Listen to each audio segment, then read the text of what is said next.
You wake up every morning scrolling through success stories, productivity hacks, and wealth strategies that promise to change everything. Yet here you are, months later, still feeling like something essential is missing. You're tired of the noise, aren't you? Tired of the endless doing without the being. Tired of chasing prosperity while your soul feels empty. I am Solomon, and I became the wealthiest man in history not through the frantic hustle that modern gurus preach, but through something far more powerful, something that most people are too impatient to understand. While others shouted their ambitions to the world, I discovered that true abundance flows to those who master the art of sacred silence.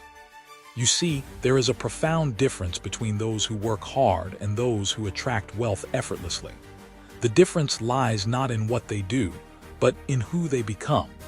I learned to access a realm of wisdom that exists beyond the chaos of human effort. Through deliberate silence, through listening instead of speaking, through connecting with something greater than my own limited understanding.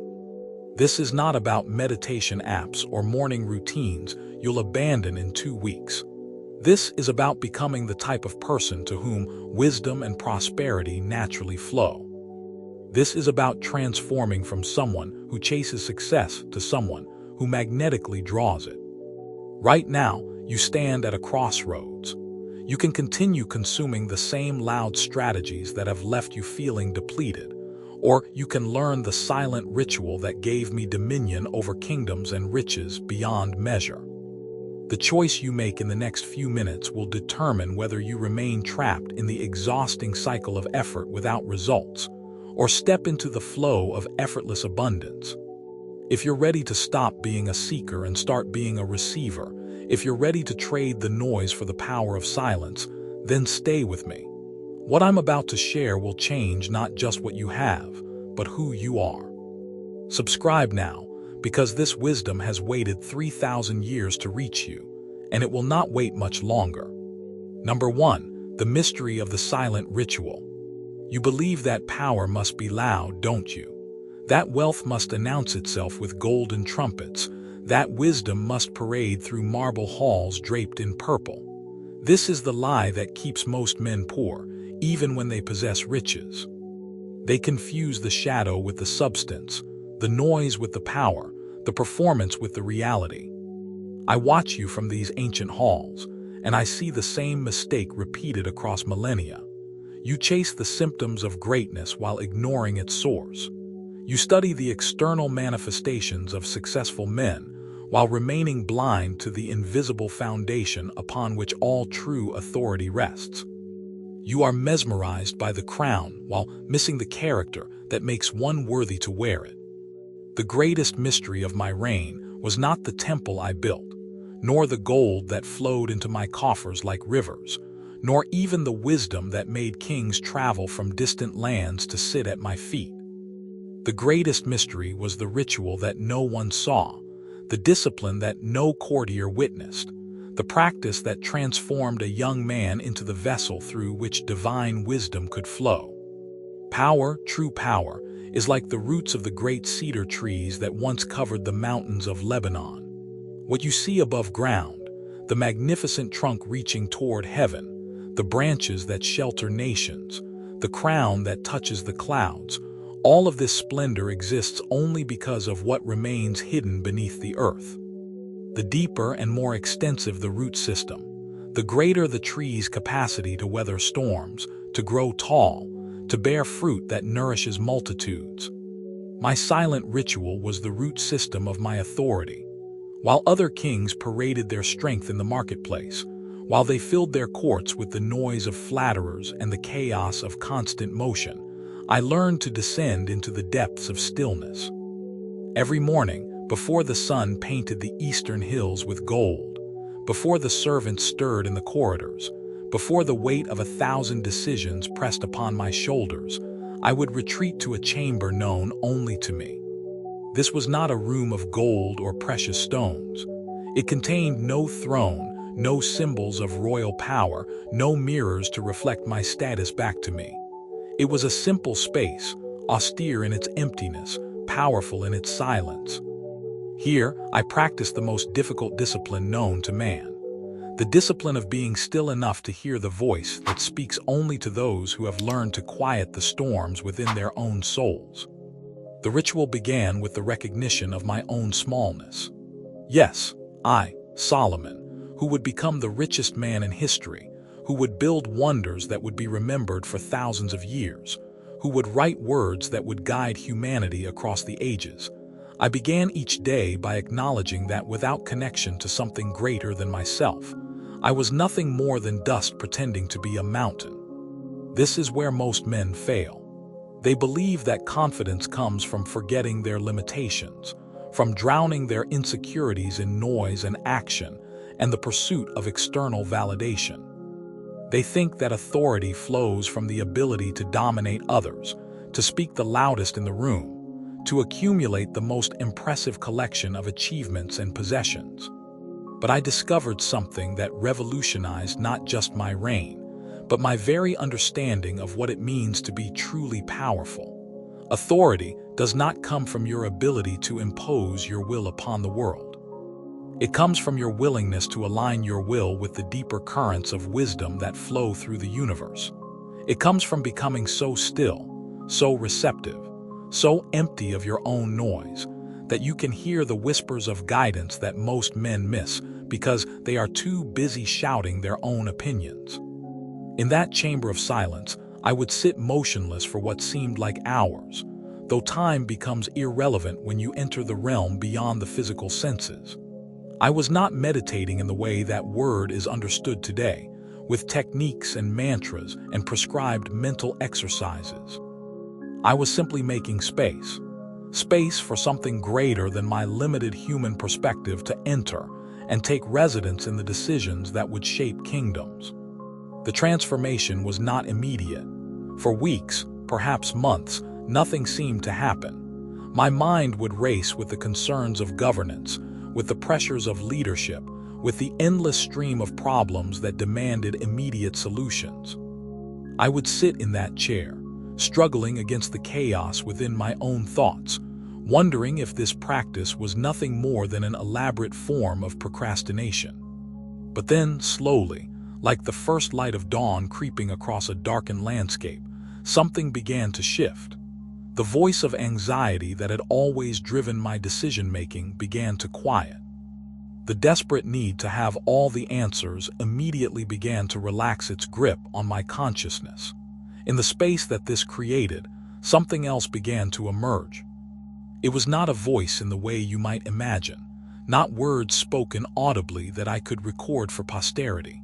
It was more like a knowing that arose from depths I had never accessed before. A clarity that cut through complexity like a sword through silk. A certainty that had nothing to do with having all the information and everything to do with being connected to the source from which all true understanding flows. When I would emerge from that chamber and enter the throne room where nobles and commoners alike brought their disputes and dilemmas, I found that the wisdom required for each situation was somehow already present within me. Not as something I had learned or calculated, but as something that had been given, freely and abundantly, to a mind that had learned to receive rather than constantly produce. This became the invisible key to everything that followed. While other rulers exhausted themselves trying to think their way to the right decisions, I had learned to become still enough to know. While they burned themselves out with constant action, constant analysis, constant worry about whether they were choosing correctly, I rested in the confidence that comes from being connected to a source of guidance that never fails those who approach it with genuine humility. The kingdoms that surrounded me marveled at the prosperity that seemed to flow to Israel without effort. They could not understand how a relatively small nation could accumulate such wealth, could build such wonders, could attract traders and dignitaries from the ends of the earth. They studied our agricultural techniques, our trade routes, our military strategies, looking for the secret of our success in all the visible places. But the secret was invisible. It was a young king who had learned that the greatest strength comes not from the ability to force outcomes, but from the willingness to align with forces far greater than any human will. It was a leader who understood that true authority is granted only to those who have first learned to submit to something higher than their own understanding. Years later, when the Queen of Sheba traveled from the southern reaches of the known world to test my wisdom, she came expecting to find a man of great learning, someone who had accumulated vast libraries of knowledge, who had studied under the greatest teachers of the ancient world.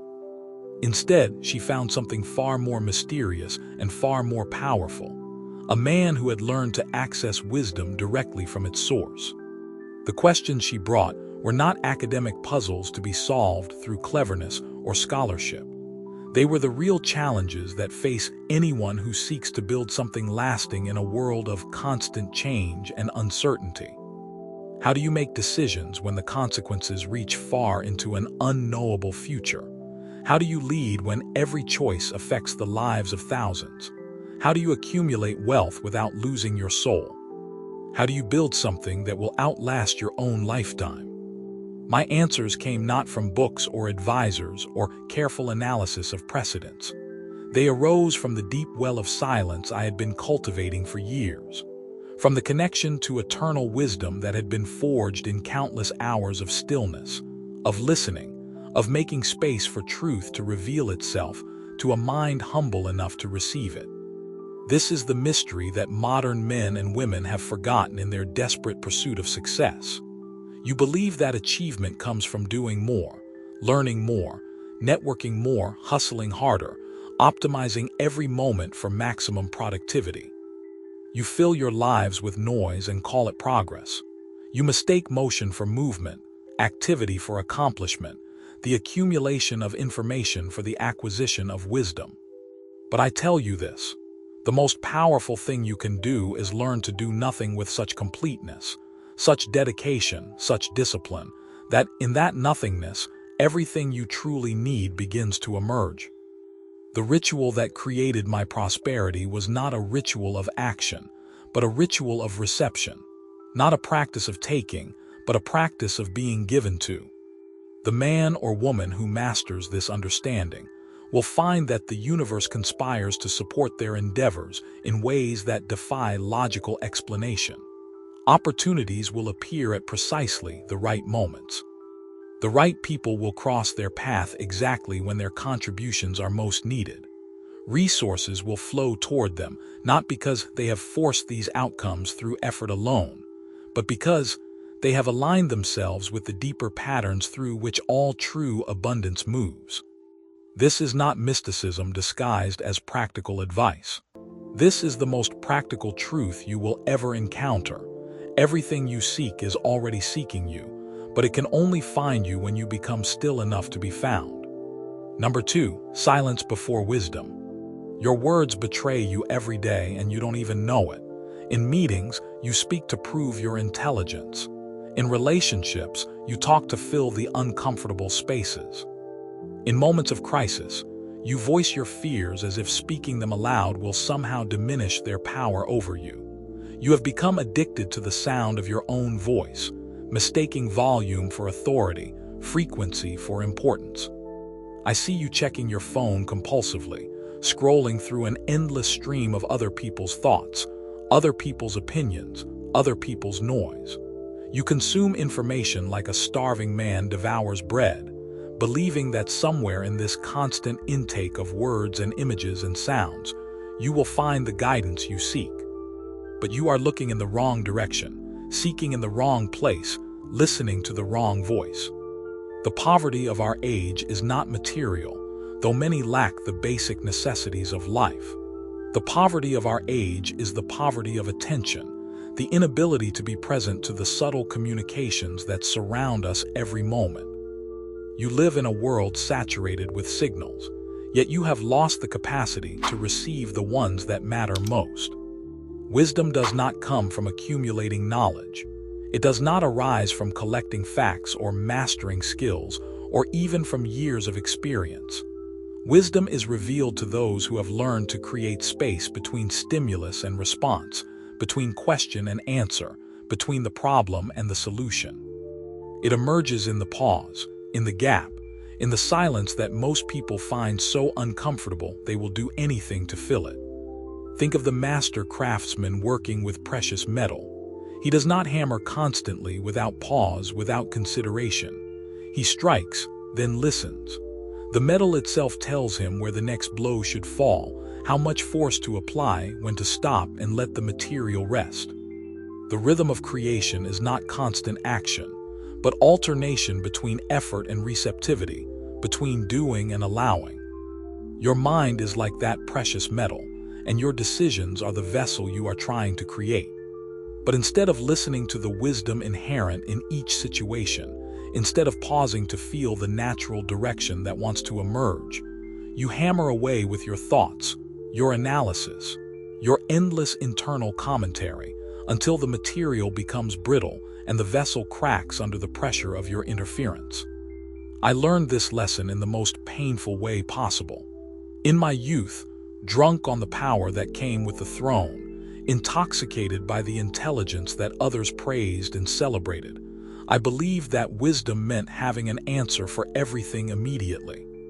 Courtiers would bring me their dilemmas, and I would respond instantly, my words flowing like water from a broken dam, impressive in their volume but often lacking in true insight.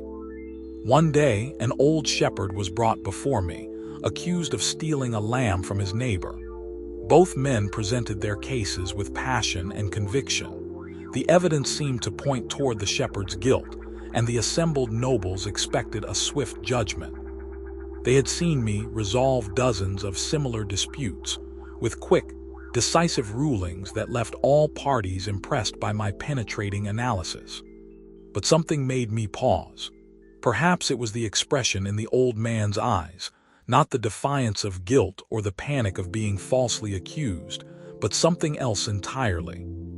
A sadness that seemed to carry weight far beyond this simple accusation. Instead of pronouncing judgment, I found myself saying something that surprised even me. I will consider this matter overnight. The court was puzzled.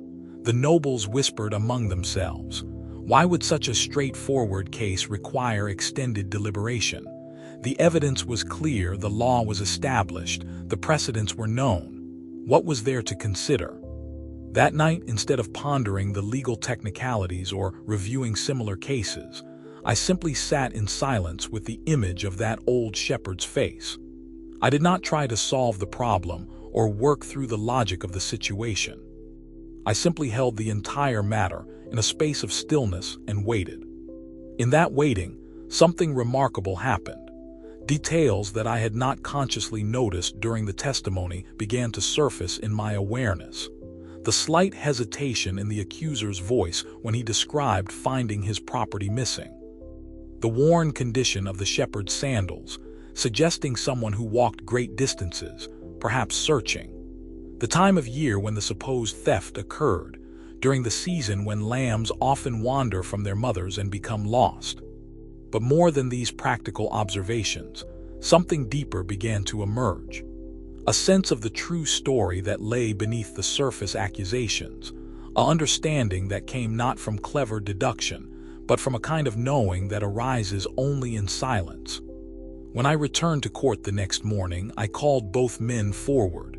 But instead of rendering judgment, I began to ask questions, not of their minds but of their hearts. I asked the shepherd about his wife, who had been ill. I asked about his search for lost animals in the weeks before the accusation. I asked the accuser about his own struggles, his own fears about thieves, his own losses in recent months. Gradually, the true story emerged. The lamb had indeed been found in the shepherd's possession, but not because he had stolen it. He had discovered it injured and alone, far from any flock, and had been nursing it back to health while searching for its owner. The accuser, dealing with his own losses and financial pressures, had jumped to the conclusion of theft rather than considering other possibilities. The resolution that emerged from this deeper understanding satisfied justice in a way that my initial quick judgment never could have. But more importantly, it taught me something that transformed my approach to every decision that followed. The most important information is often invisible, available only to those who are willing to wait in silence for it to reveal itself. This became the foundation of my wisdom, not the accumulation of knowledge, not the development of analytical skills, not even the cultivation of intelligence, though all of these have their place. The foundation was learning to listen to the voice that speaks only when all other voices have been stilled. In the realm of business and finance, this translates into something that most people never learn: the ability to sense the deeper currents that move markets, relationships, and opportunities.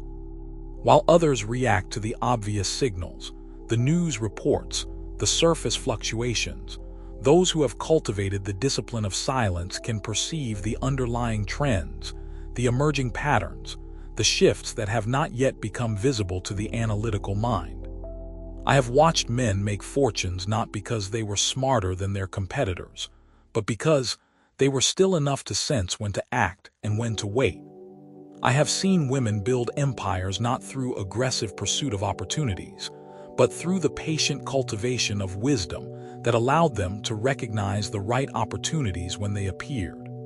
The divine signs and guidance that I speak of are not mystical phenomena reserved for ancient kings and prophets. They are the natural intelligence of the universe itself, the same intelligence that guides the migration of birds, that tells seeds when to sprout, that orchestrates the dance of galaxies across the cosmos. This intelligence is available to anyone who develops the capacity to receive it, but it cannot be heard above the constant noise of an unquiet mind. Your prosperity, your relationships, your health, your contribution to the world, all of these depend not on your ability to force outcomes through effort alone, but on your capacity to align with the deeper patterns of wisdom that govern all successful endeavor.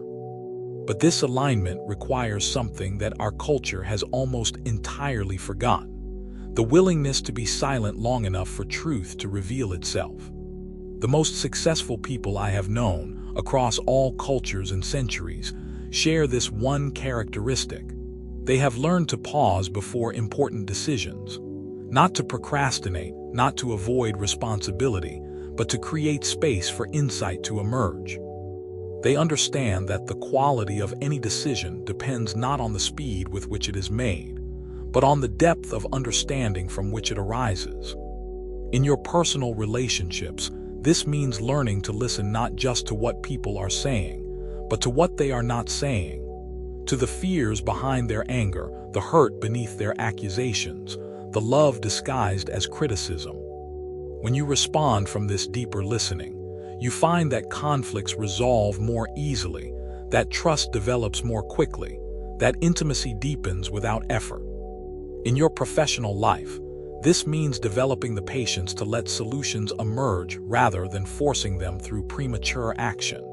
It means learning to sense when a negotiation is ready to conclude and when it needs more time to develop. It means recognizing opportunities that others miss, because they are looking only at the obvious surface indicators. In your financial decisions, this means cultivating the discipline to wait for clarity before investing, to sit with uncertainty rather than reacting to market fluctuations based on fear or greed. The wealthiest investors I have known are not those who act most quickly, but those who have developed the patience to wait for the right moment and the wisdom to recognize it when it arrives. This is not passive waiting. This is active receptivity, the most challenging discipline you will ever undertake. It requires you to remain alert and present while resisting the compulsion to fill every moment with activity, analysis, or distraction. It requires you to trust that the guidance you need will come, even when your logical mind insists that you must figure everything out through your own effort. The man who masters this art of silence before wisdom becomes like a lighthouse in a storm-tossed sea. Others are attracted to his stability, his clarity, his ability to remain centered when everyone around him is reactive and confused. Opportunities flow toward him not because he chases them, but because he has become the kind of person who naturally attracts the resources, relationships, and circumstances necessary for true prosperity. The woman who cultivates this discipline finds that her intuition becomes a more reliable guide than all the expert advice and market analysis in the world. She begins to sense the right timing for major life changes, the trustworthiness of potential partners, the viability of business ventures, not through complex calculations, but through a simple knowing that arises from the depths of cultivated stillness. This is your invitation to stop talking and start listening, to stop reacting and start responding, to stop forcing and start allowing the deeper intelligence that surrounds you to guide your path toward the abundance that is your birthright. Number 3, hidden elements of the ritual. You organize your life around everything except what matters most. Your calendar is filled with appointments, meetings, social obligations, and self-imposed deadlines. Yet there is no space reserved for the conversation that will determine whether all of this activity leads to fulfillment or frustration. You plan your meals, your workouts, your entertainment, your sleep, but you leave the cultivation of wisdom to chance, hoping it will somehow develop on its own in the margins of a life dedicated to everything else. The hidden tragedy of modern living is not that people are lazy or unmotivated. It is that they are frantically busy pursuing goals without ever pausing to ask whether these goals are worth pursuing, whether the path they are on leads anywhere they actually want to go, whether the person they are becoming through all this effort is someone they would want to know. You mistake the urgent for the important, the immediate for the eternal, the visible for the valuable. You respond to every notification, every demand, every crisis, every opportunity as if they all carry equal weight, as if your attention were an inexhaustible resource that can be spent without consequence. But attention is the currency of consciousness, and how you invest it determines not just what you accomplish, but who you become. The ritual that transformed my understanding of wealth and wisdom was built upon 3 elements that most people consider luxuries: daily reflection, conscious gratitude, and intentional distance from the noise that masquerades as information. These were not additions to an already full life, but the foundation upon which everything else was built. They were not optional practices to be squeezed in when time permitted, but the essential disciplines that made all other activities meaningful and effective. The first element was what I called the daily reckoning. Each morning, before the weight of responsibilities descended upon me, before the urgent matters of the kingdom demanded my attention, I would sit with a simple question: who am I becoming through the choices I made yesterday? And who do I want to become through the choices I will make today? This was not a mental exercise in self-improvement or goal setting. It was an honest examination of the gap between my stated values and my actual behavior, between the person I claimed to be and the person my actions revealed me to be. It was often uncomfortable, sometimes painful, but always illuminating. I would review not just the major decisions and dramatic events, but the small moments that reveal character: how I responded to interruption, how I treated those who could do nothing for me, how I handled disappointment when things did not go according to my plans. I would examine my motivations. Did I act from wisdom or from reaction, from love or from fear, from genuine service or from the desire to maintain my image? This daily practice of honest self-examination became the foundation for all growth that followed. You cannot improve what you do not acknowledge. You cannot change patterns that remain unconscious. Most people live their entire lives making the same mistakes repeatedly, because they never pause long enough to recognize the patterns that keep them trapped. But something remarkable happens when you develop the courage to see yourself clearly, without judgment, but also without excuses. You begin to recognize the early warning signs of old patterns before they fully manifest. You start to catch yourself in moments of choice, awake enough to choose differently. You become the conscious author of your own character, rather than the unconscious victim of your conditioning. The second element was the practice of deliberate gratitude. Not the superficial counting of blessings that has become popular in our time, but a deep appreciation for the mystery of existence itself, for the privilege of participating in the grand experiment of consciousness, for the opportunity to contribute something meaningful to the ongoing creation of reality. I would spend time each day contemplating not just what I had received, but what I had been entrusted with. The throne was not my possession but my responsibility. The wealth that flowed through my kingdom was not for hoarding but for stewarding. The wisdom that came to me in moments of silence was not for my glorification, but for the service of something greater than my individual concerns. This practice transformed my relationship with abundance from grasping to receiving, from anxiety about loss to confidence in the inexhaustible generosity of a universe that provides exactly what is needed when it is needed. When you truly understand that everything you have is a gift, freely given and temporarily entrusted to your care, you stop living in the poverty consciousness that drives most human behavior. Poverty consciousness is not about lacking money or material possessions. It is about believing that there is not enough, that you must compete with others for a limited supply of good things, that holding tight and grabbing more is the only way to ensure your security. This mentality creates the very scarcity it fears, because it prevents you from participating in the natural flow of abundance that operates through giving and receiving, through generosity and trust. When I recognized that my wealth was not mine to possess but mine to circulate, that my wisdom was not mine to hoard but mine to share, that my authority was not mine to exploit but mine to exercise in service, everything changed. Resources began to flow toward me not because I grasped for them, but because I had become a clear channel through which they could move to serve their highest purpose.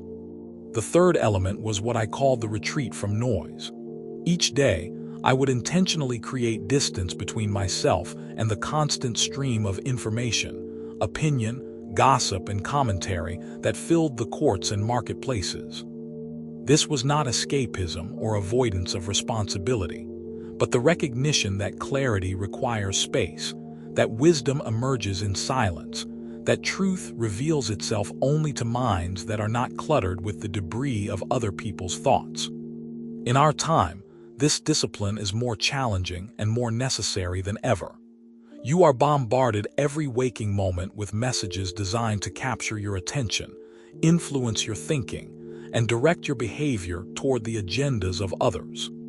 Social media, news outlets, advertisements, entertainment, even well-meaning friends and family members, all contribute to a constant noise that prevents you from hearing your own inner voice. But underneath all this external noise is a deeper noise that is even more destructive.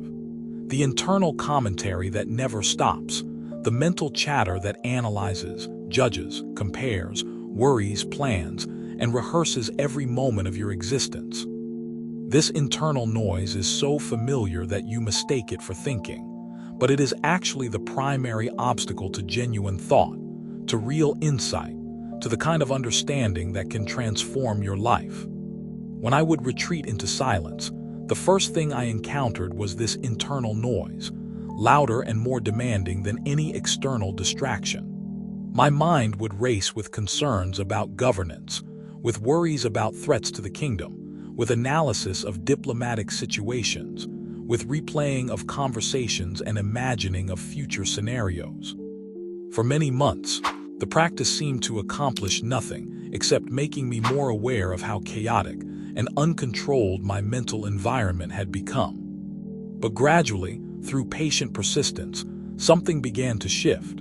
The noise did not disappear, but my relationship with it changed.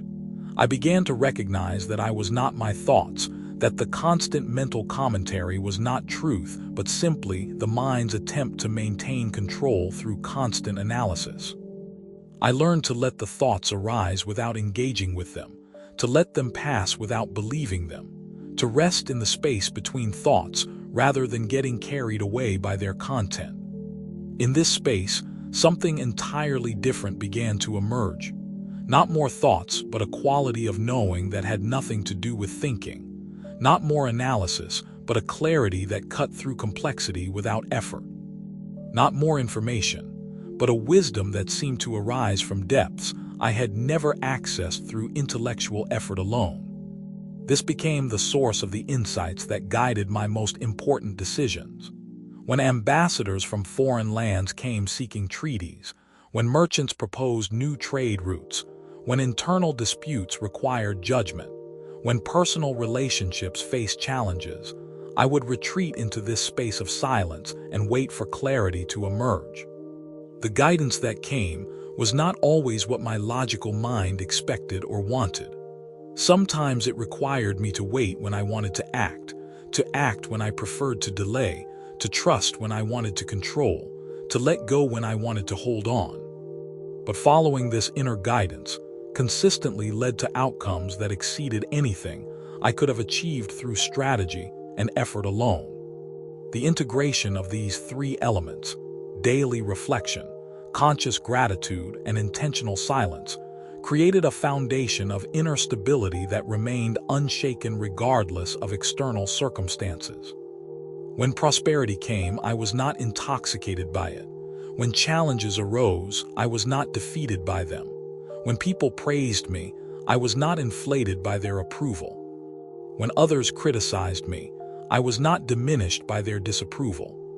This inner stability became the platform from which all effective action could arise. When you are not reactive to circumstances, you can respond to them wisely. When you are not dependent on outcomes for your sense of self-worth, you can act with courage and clarity. When you are not driven by unconscious fears and desires, you can serve the highest good rather than merely protecting your own interests. The person who cultivates these disciplines discovers something that transforms everything. You already have access to all the wisdom you need, but it is buried beneath layers of distraction, reaction, and unconscious habit.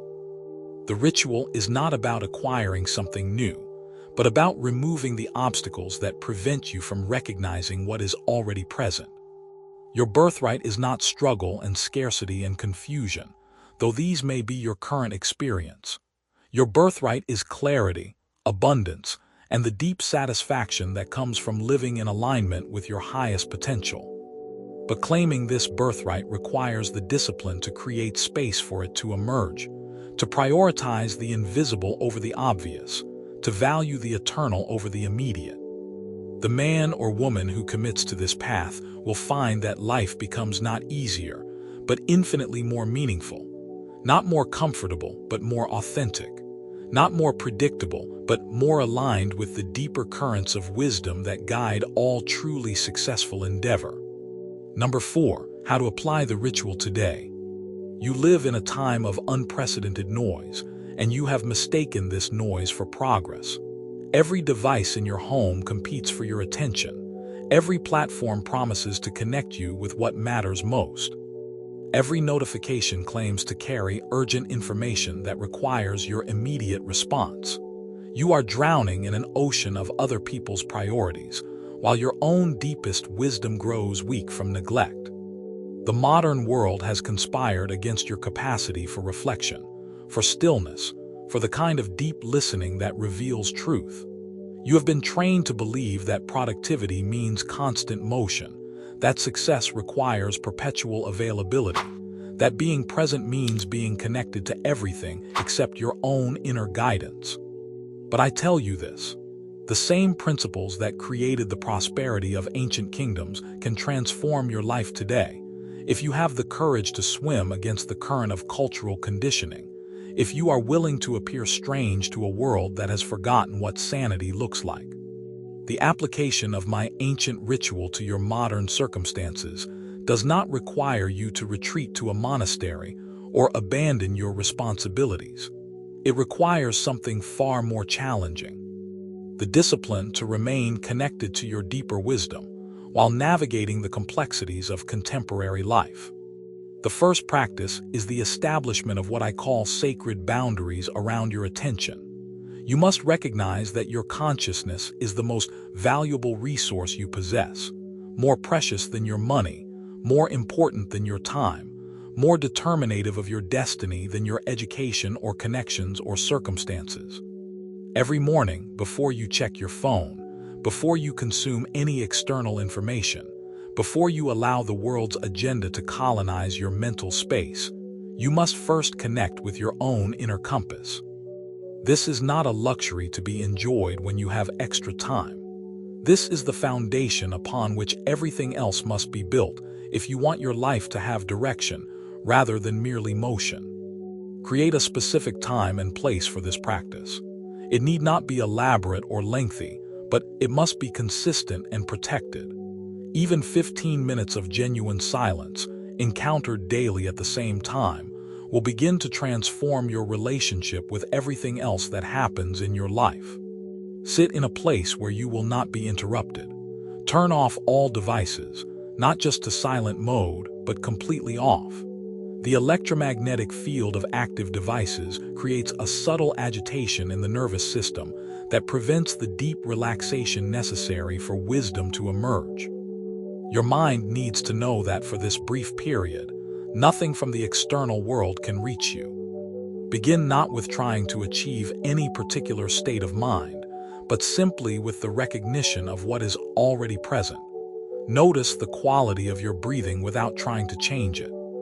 Observe the sensations in your body without judgment. Acknowledge the thoughts that arise without engaging with their content. This is not meditation in the Eastern sense, with techniques and stages and goals to achieve. This is simply making space for your own deeper intelligence to emerge from beneath the layers of conditioning, reaction, and habitual response that usually govern your behavior. In this space, allow yourself to feel the weight of whatever challenges you are currently facing. Do not try to solve them or analyze them or figure out what you should do about them. Simply hold them in your awareness, with the kind of gentle attention you might give to a child who is frightened or confused. Often, in this space of non-reactive awareness, solutions will begin to emerge that are entirely different from anything your analytical mind could have produced. Not through thinking, but through knowing. Not through effort, but through recognition of what was always already available. The second practice is the transformation of reactivity into responsiveness. Throughout your day, you will encounter dozens of situations that trigger automatic reactions. The traffic that makes you late, the email that irritates you, the news that disturbs you, the person who disappoints you. Most people spend their entire lives in reactive mode, bouncing from trigger to trigger like a pinball, never pausing to ask whether their automatic responses serve their highest good or merely release unconscious tensions. This reactive pattern keeps you trapped in emotional childhood, forever at the mercy of circumstances and other people's behavior. But you can learn to insert a pause between stimulus and response, a moment of choice where you can ask, how do I want to respond to this situation in a way that reflects who I am becoming rather than who I have been? What response would serve the highest good rather than merely protecting my ego or releasing my frustration? This pause does not require you to become passive or indifferent. It requires you to become conscious of the difference between response and reaction. Reaction is automatic, unconscious, driven by past conditioning and emotional patterns. Response is conscious, chosen, aligned with your deepest values and highest intentions. When you receive criticism, instead of automatically defending yourself or counterattacking, you can pause and ask, is there truth in this feedback that could help me grow? How can I respond in a way that opens dialogue rather than escalates conflict? When you face a financial challenge, instead of immediately panicking or grasping for quick solutions, you can pause and ask, what is this situation trying to teach me? What adjustments in my thinking or behavior might transform this challenge into an opportunity? When you encounter an opportunity, instead of reacting with either desperate grabbing or cynical dismissal, you can pause and ask, is this aligned with my deeper purpose? Does this serve my highest good and the good of others? This practice of conscious response transforms every challenge into a chance to strengthen your character, every interaction into an opportunity to express your highest values, every decision into a step toward becoming the person you truly want to be. The third practice is the cultivation of what I call prosperity consciousness through disciplined gratitude. This is not positive thinking or denial of difficulties, but a fundamental shift in how you perceive abundance and scarcity. Most people operate from a consciousness of lack, always focused on what is missing, what is wrong, what needs to be fixed or acquired or changed. This creates a mental and emotional environment that repels the very abundance they seek, because energy flows toward appreciation, toward recognition, toward grateful acknowledgement of what is already present. Each evening before you sleep, spend a few minutes recognizing not just the obvious blessings of your life, but the subtle gifts that usually go unnoticed. The breath that sustains you without your conscious effort. The intelligence that allows you to think and learn and create. The relationships that support and challenge and enrich your experience. But go deeper than surface gratitude. Recognize the difficulties and setbacks as gifts in disguise, as the friction that develops strength, as the challenges that reveal capabilities you didn't know you possessed. When you can find genuine appreciation for everything that contributes to your growth and understanding, you align yourself with the fundamental generosity of existence itself. This practice slowly dissolves the consciousness of scarcity that keeps most people trapped in cycles of fear and grasping. When you truly understand that you live in an abundant universe that provides exactly what you need for your growth and contribution, you stop operating from desperation and start operating from trust. From this foundation of trust, you make better decisions. You take appropriate risks instead of playing it safe out of fear. You invest in relationships and opportunities that serve your long-term good rather than just seeking immediate security. You become attractive to the resources, people, and circumstances that support your highest development. The fourth practice is the regular retreat from information consumption. You must recognize that in our time, information has become a drug, and like all drugs, it creates tolerance, dependency, and withdrawal symptoms when discontinued. You consume information not because you need it for any specific purpose, but because the constant input has become a way of avoiding the discomfort of being alone with your own thoughts and feelings. But wisdom does not come from consuming more information. It comes from digesting and integrating the information you already have. Choose one day each week to abstain completely from news, social media, entertainment, and all non-essential information consumption. Use this time to process your own experience, to reflect on your own insights, to listen to your own wisdom rather than the endless stream of other people's opinions. This practice will initially feel uncomfortable, like any withdrawal from an addictive substance. You will feel cut off, anxious, afraid that you are missing something important. But gradually, you will discover that this feeling of disconnection from external noise is actually a reconnection with your own inner guidance. In this space, you will begin to distinguish between information that genuinely serves your growth and understanding, and information that merely provides the illusion of being informed, while actually creating more confusion and anxiety. The person who implements these practices consistently will find that life becomes not more complicated, but simpler, not more stressful, but more peaceful, not more difficult, but more aligned with the natural flow of abundance that supports all genuine success. You will begin to make decisions from wisdom rather than fear, to build relationships based on authenticity rather than manipulation, to accumulate wealth through value creation rather than exploitation, to contribute to the world through your genuine gifts rather than through conformity to others' expectations. This is not theory to be contemplated, but practice to be lived.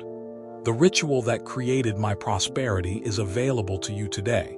translated into forms that fit your circumstances, but retaining the essential elements that make transformation possible. The question is not whether these practices work. The question is whether you have the discipline to implement them consistently until they transform not just what you do, but who you are. Number 5, the impact of the ritual on life. You believe that success is measured by what you accumulate, but I have learned that true prosperity is measured by what you become. You count your possessions, your achievements, your social connections, your financial assets, but you rarely consider the quality of your character, the depth of your wisdom, the strength of your inner foundation, the legacy you are creating through the way you treat others and navigate challenges. The ritual of silence that I practiced for decades did not just make me wealthy in gold and precious stones. It transformed the very fabric of my being, creating a stability of character and clarity of vision that attracted abundance in every area of life. But more importantly, it established patterns of thinking and being that continued to generate prosperity long after my physical body returned to dust. You see only the immediate effects of your actions, but every choice you make sends ripples through time that will influence generations yet unborn. The person you become through your daily disciplines becomes the foundation upon which your children will build their lives, the example that will inspire or discourage countless others, the contribution that will either add to the wisdom of the world or increase its confusion. When I began the practice of daily silence, I sought nothing more than guidance for the immediate challenges facing my kingdom. I wanted to make better decisions, to avoid the mistakes that had destroyed other rulers, to build something that would last beyond my own lifetime. I had no idea that I was actually restructuring the fundamental operating system of my consciousness, creating new neural pathways that would revolutionize how I perceived and responded to every aspect of existence. The first area to transform was my relationship with financial decisions. Before developing the discipline of inner listening, I approached money matters the way most people do. Through analysis, comparison, calculation, and a constant underlying anxiety about making the wrong choice, I would spend days wrestling with investment decisions, seeking advice from multiple counselors, changing my mind repeatedly based on new information or shifting circumstances. But as my capacity for inner stillness developed, I began to sense a different kind of guidance emerging around financial choices. Not the desperate grasping that comes from fear of scarcity, not the impulsive grabbing that comes from greed, but a quiet knowing that seemed to arise from a source deeper than my personal desires or fears. I learned to feel the difference between opportunities that were aligned with sustainable prosperity and those that offered quick gains at the expense of long-term stability. I developed the capacity to sense when a potential partnership was based on mutual benefit versus hidden agendas, when a new venture was ready to launch versus needing more development, when to invest heavily versus when to maintain conservative reserves. These distinctions did not come through better analysis or superior information, though both had their place. They came through a kind of inner resonance, a feeling of rightness or wrongness that preceded logical understanding, but proved more reliable than logic alone. Over time, this guidance led to financial decisions that seemed almost supernaturally successful. Trade routes that I chose based on inner prompting rather than obvious profit potential became the most lucrative. Investments that my advisors questioned based on conventional wisdom generated returns that exceeded all expectations. Partnerships that felt right despite surface-level concerns developed into mutually beneficial relationships that lasted for decades. But the most profound transformation was not in the outcomes of individual decisions, but in my fundamental relationship with money itself. I stopped seeing wealth as something to be anxiously protected and started experiencing it as energy that wanted to flow through me to serve purposes greater than my personal accumulation. This shift in consciousness attracted resources from sources I could never have anticipated through conventional business planning. Foreign dignitaries brought gifts not because they owed tribute, but because they sensed something in my presence that they wanted to support. Merchants offered exclusive trading arrangements not because I demanded them, but because they trusted the integrity that had developed through years of inner discipline. The transformation of my financial life became a foundation for the transformation of my relationships. The same quality of listening that revealed right action in business matters revealed the deeper needs and motivations that drive human behavior. I learned to hear not just what people were saying, but what they were trying to communicate beneath their words. In negotiations, this translated into the ability to find solutions that served everyone's genuine interests, rather than just protecting my own position. In personal relationships, it meant responding to the fear or hurt behind someone's anger rather than reacting to the anger itself. In leadership situations, it meant sensing what people needed to hear in order to access their own wisdom, rather than just telling them what I thought they should do. This quality of deep listening created trust at a level that transcended normal political and social boundaries. People found themselves sharing their real concerns with me, not just the sanitized versions they usually presented to authority figures. This honest communication became the foundation for resolving conflicts that others considered hopeless, for building alliances that seemed impossible, for creating solutions that served the genuine good of all involved. But perhaps the most significant impact of the ritual was on my understanding of leadership itself. Before developing inner stillness, I believed that leadership meant having the right answers, making quick decisions, projecting confidence even when I felt uncertain. I thought I needed to be the smartest person in the room, the most informed, the most decisive. The practice of silence taught me that real leadership means creating space for collective wisdom to emerge, asking questions that help others discover their own insights, holding steady in uncertainty until clarity naturally develops. Instead of trying to control outcomes through force or manipulation, I learned to influence through presence, through the quality of attention I brought to each situation. This approach to leadership created loyalty and commitment that far exceeded what could be achieved through rewards and punishments. People followed not because they had to, but because they sensed that I genuinely cared about their well-being and development. They contributed their best efforts not because I demanded excellence, but because they felt seen and valued for who they truly were. The prosperity that flowed from this way of being was not just material, though material abundance was certainly part of it. It was a prosperity of relationships, of creative fulfillment, of meaningful contribution, of inner peace that remained stable regardless of external circumstances.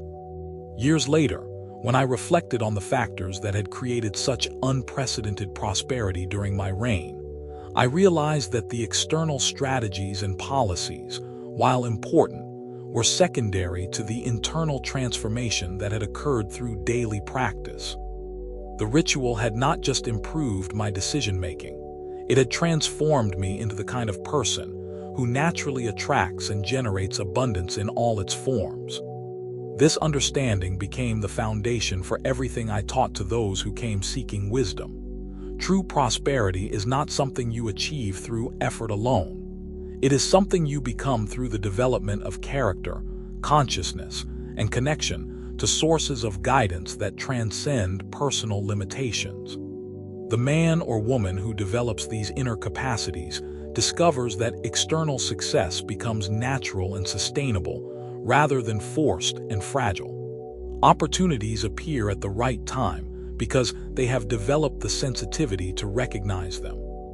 Resources flow toward their endeavors because they have become trustworthy stewards of abundance. Relationships deepen and strengthen because they have learned to serve the highest good rather than just protecting personal interests.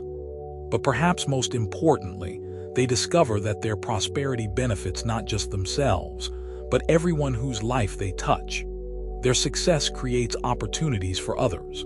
Their wisdom guides and inspires those who are still struggling. Their example demonstrates that a different way of living is possible, that abundance and integrity can coexist, that material success and spiritual development can enhance rather than contradict each other. This is the legacy that endures long after individual achievements are forgotten. Not the buildings you construct or the money you accumulate, but the consciousness you develop and share. Not the problems you solve, but the wisdom you embody that helps others solve their own problems. Not the empire you build, but the example you provide of what becomes possible when someone commits fully to their own highest development. The ritual that transformed my life into a channel for unprecedented prosperity is available to you today. Not as a historical curiosity or philosophical concept, but as a living practice that can revolutionize your relationship with abundance, success, and contribution. The same consciousness that created the wealth of ancient kingdoms can create the prosperity of your modern life, if you have the discipline to cultivate it and the courage to trust where it leads. The choice before you is not between success and failure, between wealth and poverty, between achievement and mediocrity. The choice is between living from the surface level of reaction and habit, or diving deep enough to discover the wisdom that has been waiting within you all along. The ritual is simply the method for making that dive, for accessing that wisdom, for becoming the person whose natural way of being generates abundance as inevitably as the sun generates light. The seed has been planted in the soil of your consciousness, and now something ancient stirs within you. You feel it, don't you? That quiet recognition that your life was meant for more than the endless cycle of seeking and grasping, more than the exhausting pursuit of achievements that leave you feeling empty even in victory. What I have shared with you today is not information to be consumed and forgotten. It is living wisdom that begins to work within you the moment you receive it with an open heart. The ritual of silence, the practice of deep listening, the cultivation of inner stillness, these are not techniques to master but ways of being to embody. You stand now at the threshold between the person you have been and the person you are becoming. Behind you lies the familiar territory of reaction, anxiety, and the constant noise that masquerades as living. Before you stretches the vast landscape of possibility that opens when consciousness learns to rest in its own depths. The transformation has already begun. In the very act of listening to these words, of feeling their resonance in the quiet spaces of your heart, you have taken the first step toward reclaiming your birthright of wisdom and prosperity. You have remembered something that your soul has always known, but your mind had forgotten. This journey we are taking together does not end here. It deepens with each moment you choose stillness over noise, wisdom over reaction, trust over fear. Subscribe to continue walking this path with me, for the ancient wisdom of prosperity has many chambers, and we have only just opened the first door. Every morning that you sit in silence, every moment that you pause before reacting, every time you choose to listen rather than speak, you are practicing the ritual that transforms ordinary existence into extraordinary abundance. The river of wisdom flows endlessly for those who learn to receive it.